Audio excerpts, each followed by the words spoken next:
بالله من الشیطان الرجیم. بسم الله الرحمن الرحیم.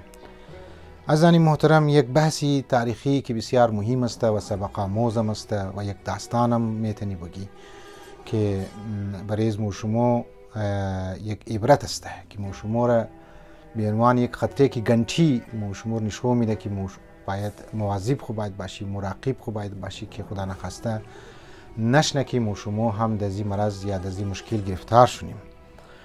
و والله اگر مو بنیادهای خو اساسهای اساسی عقیده خو را مضبوط نکنیم یا محکم نکنیم، در مختلف کرایسیس ها، مختلف بحران ها و مختلف امتحانات الهی مو میتونیم مو فیل شونیم و خدا نخواسته روبروی امام که است قرار بگیریم. نه فقط روبروی امام قرار بگیریم بلکه ممکنه که امام جنگ کنیم و امام را به شهادت برساندیم. البته امام وقت خو غیب است لیکن نایبین شی به شهادت برساندیم، نایبین شرکت به توهین کنیم، مجتهدین را توهین کنیم. لذا در زمانی که تاریخی بحثیه که در زمانی که حضرت عثمان خلیفه سوم به قتل رسید و از رافتکش از دنیا رفت و بعضی افراطی‌ها او را کشتن، خب به هر حال بعضی از مسائل های تاریخی بود نسبت به خلیفه سوم. مروان ابن حکم که است چی منفی کردار ادا کرده، خودی خلفا چی کار کرده بود. خب این مسائل ها بعضی مقدمات را در این نهج رسند که بعضی آمدن خلیفه سوم را کشتن. وقتی که خلیفه سوم کشته شد و شما خبر هستین که امام علی علیه السلام به خلافت رسید، خلافت ظاهری، و ما بارها گفتم که امام علیه السلام چندین مرتبه گفت که ما والتمس غیری مری لبیدین، ما برند دیگه کسی دیگه که است ملتمس شونین، ما این خلافت نمیخوایم. با وجود از اینکه امام خلافت را حق میدانست و خلیفت بلا فصل است یا خلیفت بلا فصل بود، منصوب من الله بود، لیکن خب یک ویدیو علیده جور کردم که امام چرا این قبول نکرد، منی چینل از ماست، شما حتما توغ میتنین.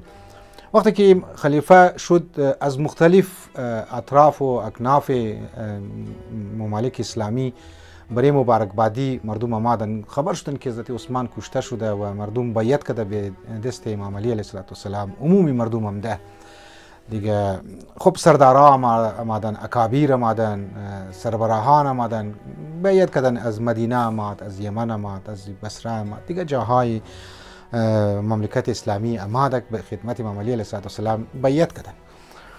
و وقتی که بیعت کرد از یمن هم بسیاری از سردارها آمد و اکابیر قبیله از یمن آمد که ما بحث از ما درباره امی سردارهای یمن است. اینا بعضیش وارد مدینه شدن، باز زونجی اینا آمدن خدمت امام علی علیه السلام، یک به عنوان یک وفد آمد و که امو رسم مبارکبادی که دمنی عرب زمان بود امو را ادا کنن. امام علی علیه السلام وقتی خبر شد که نادر و معین توسط مالک اشتر کماندر از خود که با وفا ساتیشی بود، اینا رئیم مونه در استقبال از او بسیار گرم جوش که است اینا استقبال مونه و اینا را حکم میده که پذیرایی کو، یعنی مثلا اینا را خوب نان بدی، خوب کست خوراک بدی ای افرادها را. امام علی میگه که وقتی نامایا که امام علی ملاقات مونه، امام علی بسیار خوش آمدید میگه و میگه شما سردارهای یمن هستین، از دورم دین، ما بسیار شکریه شما را ادا منم. منی از این سردارها نفری که بوده و اصل مقصد از مامیه او یک شیعه است، عبدالرحمن ابن ملجم مرادی لعنت الله علیه که شقی ترین انسان من تاریخ اسلام امی بوده، قسی القلب انسان بوده، قلب چی بسیار سخت بوده. اینا مایه در خدمت امام علی علیه السلام سردارها مایه تقریبا دا 15 دنه هستن یا 10 دنه 12 دنه. یک شی گفتم امی عبدالرحمن ابن ملجم است. امام وقتی که اینا را روبروی مشه خب گفتم تر که اینا را تعریف شیمونه، باز امام اینا را میگه که شما معروف شخصیت هستین، نامور شخصیت هستین، ما میخواهیم که شما سوال کنم که اگر یک وقتی که ما دوچار یزی شونم یا یک مشکلی برای امت اسلامی، ما مجبور شونم جهاد کنم یا مجبور شونم تلوار را یا شمشیر د دست بگیرم، ذوالفقار د دست بگیرم، چاره بجوز از این نباشه. یعنی مطلب بعض اوقات انسان دیده در یک جای میرسه که باید جنگ کنه دیگه، جهاد کنه. خب سوای شمشیرم که است مگه یگو چاره دیگه نیست. شما که از ما چی کار بینید سردارهای یمن؟ آیا شما که از ما سات میدین؟ آیا تلوارهای شما که از ما سات میده؟ آیا شما پایداری از خود نشان میدین یا نمیدین؟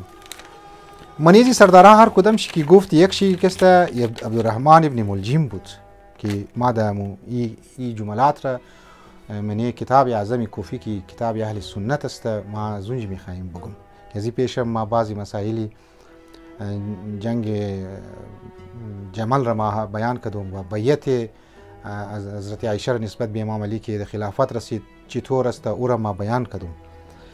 ابن ملجم مرادی چی مگه ای امیر المومنین हमारी नाफ तलवार से कता की गई है, तीरों के पिस्तान से हमने दूध पिया है, जंगजू बहादुरों में रहकर परवरिश पाई है, तीर तबर के ज़ख्मों को हम अपने बदन पर बहार गुलिस्तान समझते हैं, इताअत आपकी इताअत खुदा की इताअत समझते हैं.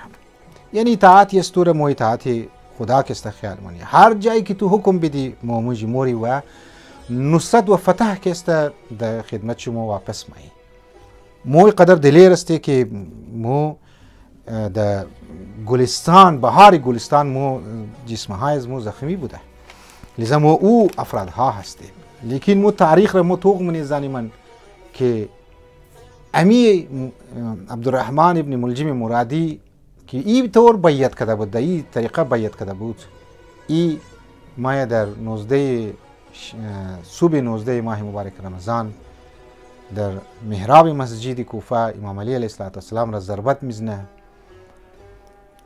پس معلوم میشه که اگر تجزیه کنی ای سردارها که هم ده بودک یا خود عبدالرحمن ابن ملجم مرادی رحمت الله علیه که هم ده بود اینها به ظاهر یگو خاص دنیوی داشته و او معرفت حقیقی که از امام کو داشته باشه یا داشته بوده باشه او را نداشتن. اینا خاصا عبدالرحمن ابن ملجم مرادی نداره زنیمن نداشته مانند مالک اشتر والانسان ها نبودن مانند عمار یاسیر والانسان ها نبودن مانند سلمان فارسی والانسان ها نبودن مانند مقداد والانسان ها نبودن. اینها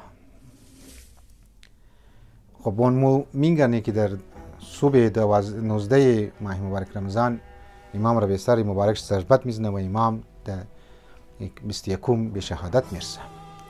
مو باید دقت کنی که خدا نخواسته مو مانند ازی عبدالرحمن ابن ملجم مرادی خونش نی مو آیا ادعای از مو آیا اعلانی از مو اعلانی که مو ولایت را اعلان شنیده من کنت مولا فهذا علی مولا آیا مو آیا از دل خو مو امام را قبول کردیم؟ آیا مو آماده هستیم که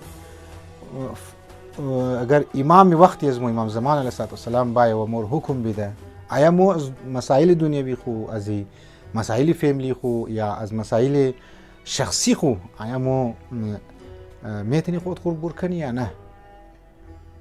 میتونی بور کدوش خیلی کو شاید در مقابل امام قرار بگیری. چون هیستری از مو باید مو هیستری خو را یک مروری کنیم یک توقی کنیم که مو در کجا قرار داریم. مثلا دمی زمان ها که ویدیو را ما در روز عید غدیر در ریکارد منم دسترخوان عید غدیری است که ماشاءالله بسیار خوب است. جشن ها موشه بسیار خوب است. منقبت ها خوانده موشه بسیار خوب است. واقعا اینها ضروریه. اینا جزء امزی عید غدیر است که مو امی چیزها را باید اگر میخوای عید غدیر زنده بمونه اینا چیزا باید زنده بمونه. کدام چیزا مو زنده میلی. لیکن عمیق‌تر اگر مو باید توخ کنیم مسئله عید غدیر را باید او معرفت را که در این روز دیسکشن ها باید برگزار مشود، سمینارها باید برگزار مشود، باید کتاب الغدیر را که 22 جلد است مورد بحث و گفتگو قرار می گرفت. باید 25 سال مولا که در خانه شیشت و خلفا نیشت چیره که مسلمان را خدمت چی کنه و از او علم خو مورد استفاده قرار بده مسلمان ها را و زمان امت رسول خدا را نیشت چرا نیشت. و امروز بدبختی که مسلمان ها گرفتار است و او دو اختلافاتی که مسلمان ها گرفتار است دو فرقه هایی که مسلمان ها گرفتار است دو فرقه که گرفتار است اینها باید مورد بحث باید قرار بگیره، مورد انالایز باید قرار بگیره، تجزیه و تحلیل که است باید قرار بگیره.